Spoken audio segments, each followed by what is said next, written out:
Hi guys, and welcome back to World of Tanks, and I'm going to be looking at the Panzer 5-4 Tier 5 German premium medium tank. It doesn't get preferential matchmaking, it does see up to Tier 7, and essentially what it is the hull of the Panther from Tier 7 with the turret and gun from a Panzer 4, sorry. But down at Tier 5 it has the speed, it has the weight, it has the more or less the whole armour of the Panther at Tier 7, but 2 tiers lower, so the hull is quite tough to get through for a lot of tanks down in that tier, but the turret not so much, because that is a Tier 5 turret. Now its standard Tankopedia listed price is 3,000 gold, and its bonuses are 48% silver and 35% XP bonus. And I'm going to start out by saying I do quite like this tank. I think it's good fun. It might not sound like it from what I'm going to say about it, but yeah, you know, it is good fun. Let's have a look at the gun first. It's a very sort of basic gun. It's 7.5cm KWK-40 L48. Slightly less rate of fire than on the Panzer 4H. I think that gets 15. This has got 13.99. 110 pen and 110 damage, 158 for your premium, 38, 175 for your HE. A good aiming time at 1.71 seconds, and not particularly good accuracy though at 0.39.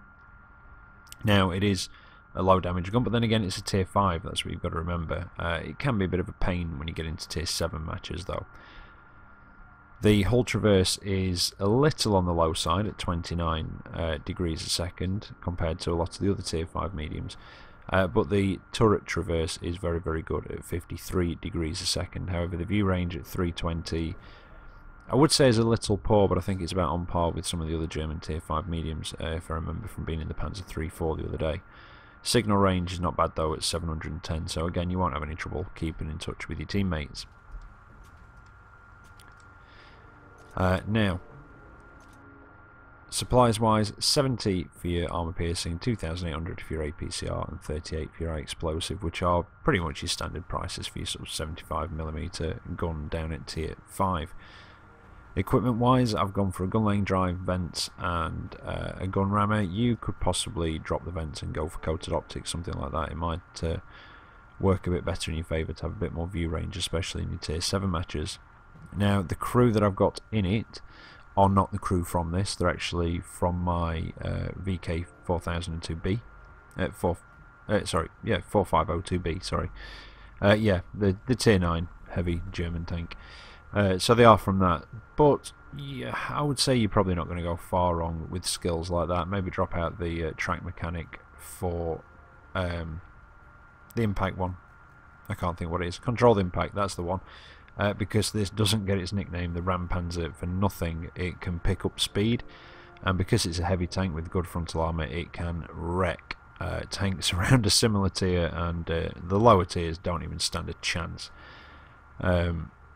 So yeah, possibly drop that out. You definitely want controlled impact on it, but the clutch braking is recommended with this, or I would recommend it because of the lower hull traverse. At least your turret's never going to have any trouble keeping up with your hull. Situational awareness, again, mostly for your Tier 7 matches, just to try and boost your view range up a little bit. But you do want repairs, because quite often when you ram stuff you can get your tracks knocked out. And also, when you are top tier, some of the same tier, especially mediums in the lower tiers, can get quite frustrated at not being able to pen your hull armour, especially if you're at a bit of range and they can't hit your turret. And they will track you a lot. And also, you know, people will try and track you when you're trying to ram them. So yeah, I'd say, yeah, you could probably put camouflage on there as well. But yeah, sixth sense, repairs, clutch braking, situational awareness, and controlled impact are probably a must. And then after that, well, it's up to you. Now, something I'm going to mention, because it was mentioned to me earlier, are the consumables. I do seem to sort of just not mention them at all. I just have a small repair kit, small first aid kit, and a fire extinguisher on here. That's my personal preference and my setup. I will say though that a fire extinguisher, preventative maintenance, another skill that is definite on this for what I'm about to say next. Definitely pack a fire extinguisher. I get my engine set on fire a hell of a lot in this thing. It does have engine parts in the front, if I remember rightly, and in fact, while I've been in it today, I think I've been set on fire and killed by that maybe about 3 or 4 times today in this, which is, you know, it's a fair old percentage compared to the games that I've been in it in. So yeah, that is a must. Right, let's have a look at the modules. Well, it's got that big 870 horsepower engine, which gives it quite a good power to weight ratio of 24.5, a good forward top speeds of 55 kilometers an hour as well, and a decent reverse speed of 20 kilometers an hour. But it does have a 20% chance of fire, and don't I just know it. And as you can see there, big old engine block taking up the rear half of the tank, and a large component in the front as well, which you can undo damage through the lower glacis. Trust me, like I say, been set on fire quite a few times today. The gun itself, well, don't get too excited over the 10 degrees of gun depression. It's a bit of a fib, to be honest. You've got 20 degrees of elevation, which is quite good and workable, and it does say 10 degrees of gun depression. Not quite the whole story. Over the front of the tank, and I kid you not, it is probably -3, 4 at the most, and I might have been generous at that. To get the actual 10 degrees of gun depression, it's got to be over the side of the tank. Basically, once you get past the corner, the gun will start dropping down quite considerably, but that can be quite irritating because you're having to expose your weaker side armour. So yeah, that is a bit of a nuisance with it. And I mean, I like it, but it is kind of a bit of a one-trick pony. You know, it's fantastic at ramming, and you can actually, you know, one ram kill things. The turret is really weak, which is quite frustrating sometimes, but it is quite a small target, even though it's got that ridiculous top hat commander's hatch. But we'll cover that in a minute anyway. Tracks are nice and big and solid, and decent terrain resistances as well at 0.9, 1.1. You want to try and avoid the swampy areas though with the 2.06. That is pretty crap. Quite a small turret, like I said before. Good rotation speed. Radio is in the front corner of the tank on the right there. Ammunition blocks, a big one running down the left hand side of the tank. Well, sort of 3 separate ones, sorry, it looked like one big one for a second. So that's where you want to be hitting it, the sloped sides where the ammunition blocks are, and on the other side it's the same, although the front portion is where the radio is. So from the right hand side, basically the slope side underneath the turret, and you're probably going to hit ammo rack. Crew members, you've got 5. You've got the driver and assistant driver or machine gunner down in the hull, and then the commander sitting under his top hat with the loader and the gunner up there as well. Concealment, well, it's a big machine, so you've got concealment of 0.19 stationary and 0.14 moving. Yeah, it's not particularly stealthy. Now, armour profiles, and don't forget this is a tier 5. These are quite nice armour profiles for a tier 5. You've got 85 on the front, which is the same as the Panther, 40 on the sides, which is 10 less, and then 40 on the rear, which is the same. Your turret, like I said before, is considerably weaker though, at 50 on the front, 30 sides and rear. Now let's have a look at the actual sort of figures. Well, you've got your bazooka plates on the side. They do class as between 1 and 20 mil of extra armour, probably spaced, as do the bazooka plates on the turret as well, but you do have the gap in the side, so anybody shooting one of these with HE and you want to try and pen 30 mil of the turret, aim for the gap. Also the rear portion of the hull falls into that, and I think that's about it apart from the gun. Oh, the top deck and engine deck as well, sorry, and the top of the turret. Well, sorry, not quite the top. It's difficult for me to see there because of the colours, but it seems to just be the front sloped portion. 21 to 30 where your tracks fall into that, as do the front portion of the hull floor there. The sides and the rear of the turret fall into that as well, as does a small strip just around the top of the commander's hatch, as you can see there. And don't forget your tracks will act as spaced armour. 31 to 50, that's the front of your turret, including the gun mantle as well. The rear of the tank, the sloped sides of the tank, as well as the flat sides behind the tracks. Now, don't forget that the tracks will act as a certain amount of spaced armour, and the bazooka plates are on there which act as a certain amount of spaced armour. So, possibly from the side, maybe go for the upper sloped bit. It's possibly the best chance of penning because you're not having to go through the bazooka plates, the tracks, and then the side of the hull. I mean, this is, you know, it's a very tough hull for down at tier 5. There's no doubt about that. 51 to 70 is your lower front glacis, and I think that's it. 71 to 90, that's your 85 of your upper glacis, and it is just smooth, there's no weak spots on there or anything. And then 91 to 120 is the strongest part of the entire tank, and that is your commander's hatch. So that is a bit of a sort of fake weak spot. Normally, in fact, on most tanks in the game that I can think of, obviously the commander's hatch is the weak spot, but a lot of these Panzer IV turrets, it's actually one of the strongest points on the tank, and you're much more likely to be able to put it through the front of the turret, either side of the gun mantle, than you are through the commander's hatch. So that's just a bit of a tip. And that's the thing with this, it does have a weak turret, but if you're at range it can be difficult to hit because it is quite small, and like I say, your commander's hatch is thicker than the rest of your tank. But it is well, it can be played very aggressively, especially when you're top tier. When you're not top tier, you need to sit back a little bit, keep at range, because your turret is a very soft target to sort of tier 7s and a lot of the tier 6s as well. And you probably are going to have to use a bit more premium ammunition, but it does work very, very well as a flanker because it is so fast. It is really quite quick, good acceleration, good terrain resistances, and a good top speed, so it does work very well on the flanks, especially in your higher tier matches when you can get right around the map really quite quickly and start putting shots into the side and rear of things. Anyway, enough of me going on about it in the garage. Let's get into the couple of replays that I've got you. And see how it actually handles. And in fact, the first one is just a small, short demonstration of that gun depression that I was telling you about. Right, so this is just the demo of the gun depression. As you can see there, there's virtually none over the front, and I was actually trying to move the gun down there. And you get your full sort of 10 degrees over the side, but that can be very frustrating. And yeah, it can be quite annoying, that. Anyway, here's the first of the replays. It's a tier 5 match on Heilbronn, and it's a standard battle. And I did forget to mention as well that this does have quite a large health pool of 870 hit points. That is quite big for a tier 5 medium. Now, a bit of a forewarning, neither of these two matches are particularly long, particularly serious, or particularly good. I like this, and you know, I do like this tank. I do just find it hard to take it seriously sometimes. It's a bit like in the Gorinich, where sometimes the will and the sort of desire to ram something to death overtakes, and you just do silly things. But you know, these matches, they were just good fun, and that's what I find this tank's for. Sometimes it just can't. I mean, it can be played seriously, but there are quite a few things about it which will irritate you a lot, or they do me anyway. If I try and play it seriously, you might feel differently, which is, you know, the sheer lack of gun depression over the front of the tank.